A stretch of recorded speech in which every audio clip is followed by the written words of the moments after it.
The Manson film was done almost 50 years ago here in Kansas City. I was in those days basically just a film collector, and I had friends around the country that I traded films with. And one of the guys was in Minneapolis, Minnesota, and his name was Frank Howard. And he worked at a film company where they made industrial motion pictures. He would come down a couple times a year, and we would run old movies in my screening room. We wanted to make a film. I wanted to make a science fiction film. That was my entire life, was horror and science fiction and that sort of thing. And he was a little higher above that. He wanted to make something, I think, that was just different. He wasn't into what I was into. During one of his visits down here, the Manson murders occurred, and was getting incredible news. We were sitting around the swimming pool, and he said, "Boy, it'd be sure nice to have a movie out about the Manson murders real fast."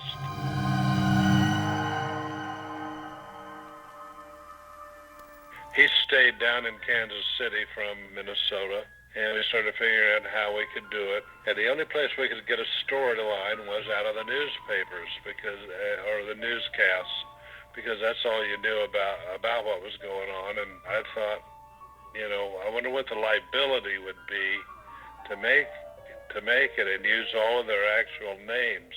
So one of the first decisions we made was not to use their names, and make it supposedly based on a true story, but maybe not. I mean, I was afraid of being sued, by whomever or whatever.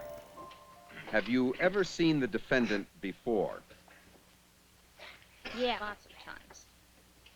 Can you point him out to the court? Yeah, he's right over there.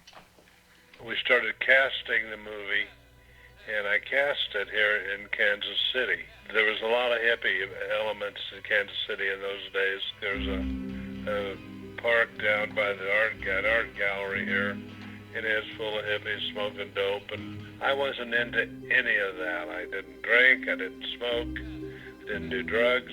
First thing we did, we were looking for actors that looked looked like. I found a Sharon Tate, who was a beauty queen here. The rest of the people, basically, we got out of the hippie park. That they wanted to be actors, were actors. Since the film had not much of any dialogue in it, because it couldn't hardly have much dialogue. It had to be a piece where, the camera went along with what was happening and stuff, but, you didn't know what to do with dialogue, because if that became not true, when the trial was over, the trial's still going on. And your occupation? Actress. Please hand the witness the photograph numbered 32. Do you recognize the person in the photograph? Yes, that's she. Such a lovely, lovely girl. We thought, well, let's put the skeleton of the film together. The Manson, we knew about the Spawn movie ranch, which was a deserted movie ranch, and where they all lived, because it was everything we did in the movie was based on what was already known fact and written in the newspapers or on the newscasts. Please tell us about the women at the ranch. They were his, every one of them. Please speak up.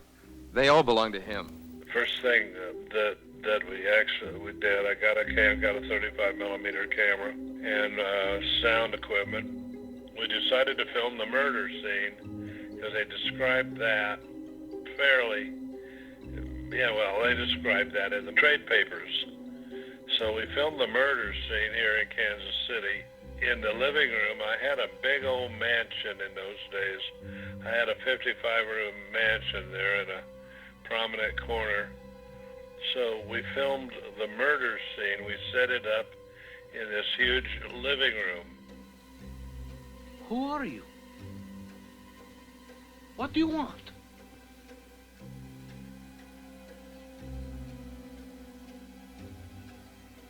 devil.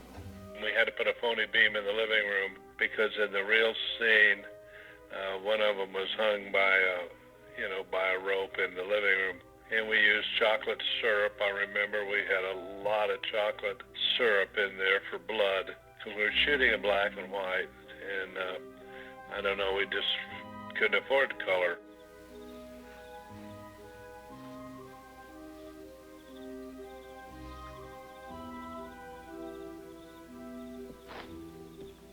We decided, since we didn't know exactly what happened in most of it, we did it in flashbacks where we flashed back from the courtroom. We had a courtroom here in Kansas City, a big old one from the 20s that looked, pretty legitimate. Well, it was a big old fancy courtroom. One of the attorneys would ask one of the witnesses something, and we'd flash back from that, and we'd use that as a mechanism to pretty much tell the story about, what they were doing and what we thought they were doing or what they said they were doing, but we still never used any names.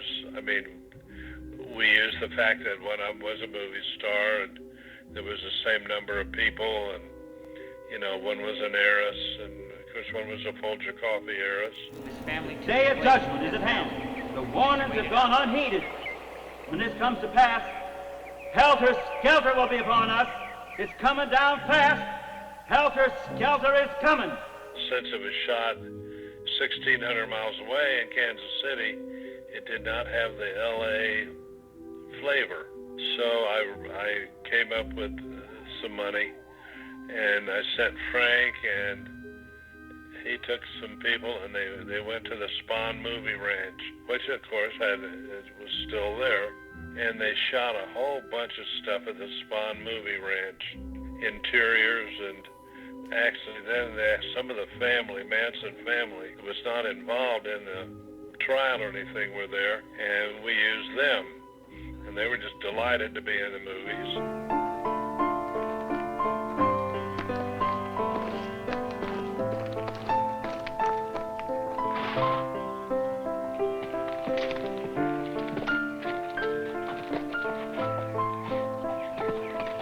The guy that played Manson, looked pretty like a young Manson. We cut shots of them and cut back and forth between the Spawn movie ranch. And then we were very fortunate. Old man Spawn that owned the ranch was still alive there. The place had deteriorated. I mean, it was a fire trap, which of course, not long afterward, we shot there, it burned down. So we have some of the last really good footage of that locale.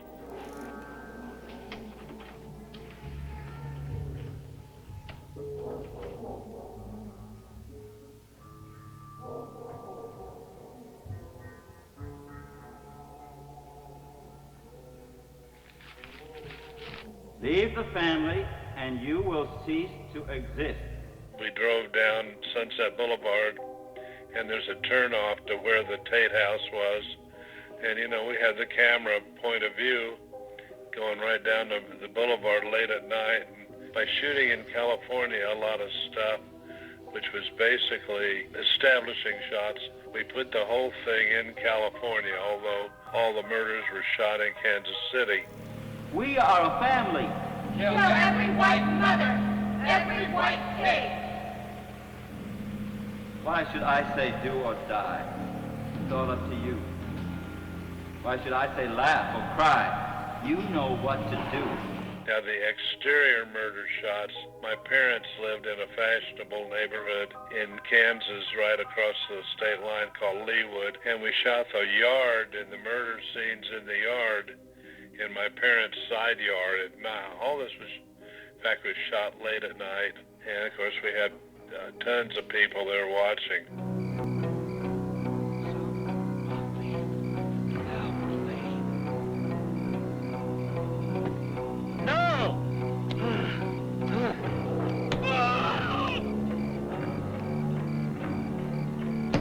And, it was such a mess. If you make a film and you make it in sections, I could figure, how the hell is all this stuff going to go together in the movie? They robbed a hardware store. They robbed a couple of places that we shot inside of them. You know, we had an agreement with them, and we shot the robbery scenes in there. Frank was such a great craftsman as far as a cinematographer, and he had an eye. He knew what he was doing, and it just looks really stupendous. It all looked good. I thought, oh, is all of this stuff, how is all this going to cut together? Is this going to work? I was out of money. We were up to almost $90,000. Hell, I didn't know where to get any more money. You know, I squeezed it out of my aunt, my mom, and my dad in order to get this picture finished. Well, we got a lot of stuff shot. We got it edited together in a work print form, but there's no sound on it. You know, no dialogue and no sound. I wanted weird credits, stuff at the beginning. I wanted the whole thing to look at night, and so did Frank. Most of the film was shot at night. I mean, 90% of it. So it gave it you couldn't tell where it was, and it really gave it a weird-ass look. We came up on my side porch here in Kansas, and there was a huge spider web over to one side, and a spider about the size of a $50, great big black widow in the middle of it, like right out of a movie. And so we shot that. We backlit it and shot it, and then reversed the negative. So at the titles and credits, when you see it, that's the spider web that was on the porch. My friend in New York said, the only thing you can do to sell that film, the trial had just ended or was close to ending. He said, you bring it to New York, and he said, we'll rent a screening room on Columbus Circle. I got on the list of all the publicists, all the newspapers, all the magazines, and before I went, I sent an engraved invitation to see the Sharon Tate movie, murder movie. It was sold out, it was packed, and they were standing in the aisles, and I was scared to death because I was non-professional. I come home broke, and Tuesday morning, my dad says, you got somebody is on the phone from Rome. Who the hell is calling me from Rome? He said, I have several film companies in Italy and one other places that I'd like to buy the rights for Italy and some of the foreign rights for your Sharon Tate movie. I said, yeah, it's for sale. I said, I don't have the soundtrack completed. He said, well, that don't matter. We'll do the soundtrack for what we want over here. By Wednesday or Thursday, I had $90,000 wired to me, and I paid off these people. I am God. I am Jesus. I am Satan. We are all part of each other. We are a family.